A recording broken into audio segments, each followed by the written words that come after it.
Teacher జాబే మీ లక్ష్యమా? Telangana TET DSC, AP DSC prepare అయ్యే విద్యార్థులకు Ramayya coaching centre offline coaching, online live classes. Offline coaching కావాలంటే దిల్సుఖ్ నగర్ హైదరాబాద్ రండి. ఆన్లైన్ లైవ్ క్లాస్ కావాలంటే ప్లే స్టోర్ నుంచి Ramayya computer coaching centre mobile app download చేసుకోండి. Hi, welcome to Ramayya coaching centre. మరి మన అభ్యర్థులందరికీ ఈరోజు ఎడ్యుకేషన్ సంబంధించి మరి జాబ్ సంబంధించి అప్డేట్ ఇస్తే ముందుగా మరి తెలంగాణ టెట్ సంబంధించి మరి ఈ నెల 30తో అప్లికేషన్ గడువు ముగుస్తుంది. కావున ఈ నెల 30తో ముగుస్తుంది కాబట్టి ఈరోజు 26వ తేదీ మరొక 4 రోజులు అప్లికేషన్ ప్రక్రియ ముగుస్తుంది. మరి ఇప్పటికే 1,00,000 పైగా అప్లికేషన్లు వచ్చాయి టెట్ సంబంధించి. మరి పేపర్ 1, పేపర్ 2 సంబంధించి ఎవరైనా అప్లై చేయని అభ్యర్థులు ఖచ్చితంగా అప్లై చేసుకోవచ్చు. ఇక అందులో చిన్న చిన్న మిస్టేక్స్ ఉంటాయి. ఈ నెల 28 నుంచి మరి రేట్ ఆప్షన్ కూడా ఇవ్వడం జరిగింది. ఖచ్చితంగా అభ్యర్థులందరూ తెలంగాణ అభ్యర్థులందరూ అప్లై చేసుకోవాల్సిందిగా మనం విజ్ఞప్తి చేయడం జరుగుతుంది. అలాగే ఇక ఆంధ్రప్రదేశ్ డిఎస్ సంబంధించి ఒక కీలకమైన అప్డేట్ రావడం జరిగింది. తెలంగాణ డిఎస్సి అభ్యర్థులు మరి ఎవరైతే నాన్ లోకల్లో ఏపీ డిఎస్ అప్లై చేస్తున్నారో మరి చాలామంది కూడా మనం కంప్లీట్ చేశారు. మరి డాక్యుమెంట్ సంబంధించి క్యాస్ట్ సంబంధించి నెంబర్ అడుగుతుందని ఇప్పుడు ఆప్షన్లో మనకు వెసులుబాటు ఇచ్చారు. అవసరం లేకుండానే డాక్యుమెంట్ నెంబర్ అవసరం లేకుండా జస్ట్ సర్టిఫికేట్ అప్లోడ్ చేసి సరిపోతుంది. తెలంగాణ అభ్యర్థులకు ఇది మంచి అవకాశం అని చెప్పవచ్చు. ఖచ్చితంగా తెలంగాణ అభ్యర్థులకు మన నాన్ లోకల్ ఏపీలోని 13 జిల్లాలో 20% పోస్ట్ సంబంధించి మరి ఏపీ వారితో మరి తెలంగాణ వారికి కూడా అవకాశం ఉంది కాబట్టి ఖచ్చితంగా మరి వారితో పోటీ పడాలంటే మెరుగైన స్కోర్ ఉంటే బెటర్ కాబట్టి ఖచ్చితంగా మా అభ్యర్థులను ప్రిపేర్ కావాల్సిందిగా అందరూ అప్లై చేస్తుందిగా కోరుతున్నాం. అలాగే మరి ఉమ్మడి ఆంధ్రప్రదేశ్లో 4 టెట్లు, తెలంగాణలో వచ్చిన తర్వాత ఏపీ గవర్నమెంట్ నిర్వహించిన టెట్ మాత్రం రాసి ఉండాలి. లేదంటే సీ టెట్. తెలంగాణ టెట్ మాత్రం అక్కడ పనిచేయదు. ఖచ్చితంగా ఏపీ గవర్నమెంట్ నిర్వహించిన టెట్ అని, లేదంటే ఉమ్మడి ఆంధ్రప్రదేశ్ నిర్వహించిన టెట్ కానీ, కొత్త ప్రభుత్వం ఏపీ ప్రభుత్వం కానీ సీ టెట్ కానీ ఖచ్చితంగా ఆ ఎగ్జామ్లో క్వాలిఫై అయిన అభ్యర్థులందరూ కూడా మరి ఏపీడిఎస్లో ఎలిజిబుల్ ఉంటారు. ఖచ్చితంగా హెచ్డీ పోస్ట్ కావచ్చు, స్కూల్ అసిస్టెంట్ పోస్ట్ కొన్ని జిల్లాలు ఎక్కువ ఉన్నాయి కాబట్టి ఓపెన్ పోస్ట్ 20%, కొన్ని రిజర్వేషన్ కూడా 1-2 పోస్ట్ అవకాశం ఉంది కాబట్టి ఖచ్చితంగా ముఖ్యంగా ఓపెన్ పోస్టులు అయితే 20% పోస్టులు ఉన్నాయి కాబట్టి ఖచ్చితంగా అభ్యర్థులందరూ అప్లై చేసుకోవాల్సిందిగా మనం కోరుతున్నాం.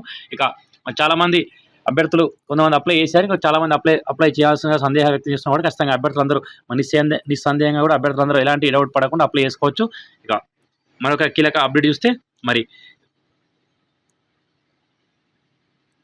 సర్వేర్ సంబంధించి ఇప్పుడు భూభారతి అమల్లోకి వచ్చింది కాబట్టి మరి నిన్న పొంగులేటి శ్రీనివాసరెడ్డి గారు ఒక ఇంటర్వ్యూ ఇచ్చారు. మరి ఒకటి చూస్తే కొన్ని పొరుగు రాష్ట్రాల్లో 10,000 మంది పైగా సర్వేలు ఉంటే మన రాష్ట్రంలో 382 మంది మాత్రమే ఉన్నారు. మా ప్రభుత్వం వచ్చాక మరి 1000 మంది నియమించే ప్రక్రియను ప్రారంభించాం. గణితంతో అంటే మ్యాథమెటిక్స్ ఇంటర్ విద్యార్థులతో ఉన్నవారిని వివిధ పరీక్షల ద్వారా ఎంపిక చేసి సర్వే ఆఫ్ ఇండియా సంస్థతో మరి 90 డేస్ శిక్షణ ఇప్పిస్తామంటే ఇక్కడ జరిగింది. చూడాలి దీని ప్రాసెస్ తర్వాత ఎలా ఉంటుందో. ఇక మరి వీఆర్ఓలకు జీపీఓ పరీక్ష మరి గ్రామ పాలనాధికారులకు సంబంధించి మరి గతంలో పనిచేస్తున్న కొందరు వీఆర్ని ఆప్షన్ తీసుకున్నట్టు వాళ్ళకు పరీక్ష నిర్వహించాలని టీజీపీఎస్సీ భావిస్తున్నట్టు, అంటే టీజీపీఎస్సీకి అప్పయ్యాలంటే ప్రభుత్వం నిర్ణయించినట్టు ఇక్కడ ఇవ్వడం జరిగింది. ఇక మరి మిగతా ఖాళీలకైతే నోటిఫికేషన్ ఇవ్వాలని ప్రభుత్వం ప్రాథమికంగా నిర్ణయించినట్టు, మరి మిగతా పోస్టులు మాత్రం పాత ఉద్యోగులకు ఇవ్వాలంటే ఇక్కడ ఇవ్వడం జరిగింది. ఇక మరి రాబోయే రోజులు మనకి దీనిలో క్లారిటీ వస్తుంది. ఇక మరి తెలంగాణలోని సర్కారు బడుల్లో వేసవి శిబిరాలు 15 నుంచి 20 రోజుల పాటు నిర్వహణకు తొలిసారిగా శ్రీకారం. మరి మంచి పరిణామం అని చెప్పొచ్చు. ఖచ్చితంగా తెలంగాణలో ప్రస్తుతం వేసవికాలం ఉన్న నేపథ్యంలో మరి ప్రభుత్వ పాఠశాల చదువుతున్న హై స్కూల్ విద్యార్థులు ఎవరైతే ఉంటారో ఖచ్చితంగా వాళ్ళందరూ కూడా మరి చిన్న చిన్న అంశాలు ట్రైనింగ్ ఇవ్వడం, అంటే ఆర్ట్ ఆఫ్ డ్రాయింగ్ కావచ్చు, మ్యూజిక్ కావచ్చు, ఇతరత్ర అంశాలు, మరి పెయింటింగ్ కావచ్చు, కాగిత బొమ్మలు తయారు చిన్న చిన్న సైన్స్ ప్రయోగాలు, స్పోకెన్ ఇంగ్లీష్ కావచ్చు, ఇది మంచి పరిణామం అని చెప్పొచ్చు. ఖచ్చితంగా విద్యార్థులకు అయితే వెసులుబాటు ఉంటుంది. ఇక తెలంగాణ డిఎస్ సంబంధించి కూడా ఖచ్చితంగా మనకు త్వరలో అప్డేట్ ఇస్తారు. ఎందుకంటే స్టేట్ సంబంధించి ప్రక్రియ నడుస్తుంది కాబట్టి ఈ నెల 30తో అప్లికేషన్ ప్రక్రియ ముగియడం, మరి జూన్ 15 నుంచి 30 వరకు ఎగ్జామ్ జరగడం, జూలై 22 ఫలితాలు ఇస్తున్నారు కాబట్టి ఖచ్చితంగా మనకు ఆ లోపే లేదంటే టెట్ తర్వాత అయినా డిఎస్సీ పైన అంశం క్లారిటీ వచ్చే అవకాశం ఉంది. ఖచ్చితంగా డిఎస్సీ అభ్యర్థులందరూ ప్రిపేర్ కావాల్సిందిగా అంటే డిఎస్సీ అభ్యర్థులు ఖచ్చితంగా సీరియస్గా ప్రిపేర్ కావాల్సిందే.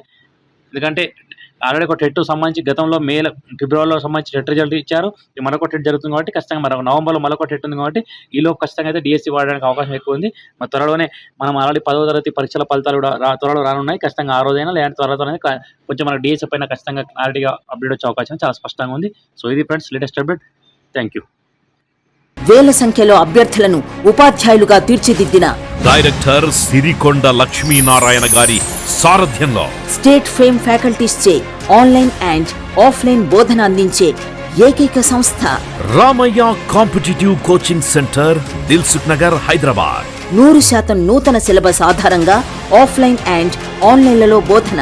ఆన్లైన్ కోచింగ్ కొరకు డౌన్లోడ్ చేయండి Ramayya competitive coaching centre mobile app, play store and app స్టోర్లలో లభ్యం. ఆన్లైన్ కోచింగ్ లో అన్ని కోర్సులు తక్కువ ఫీజుతో 1 ఇయర్ వ్యాలిడిటీతో పాటు 1 మంత్, 3 మంత్స్, 6 మంత్స్, 9 మంత్స్ వ్యాలిడిటీ ప్యాకేజీలు అందుబాటులో కలవు. పూర్తి వివరాలకు సంప్రదించండి 9246208422 88855555202.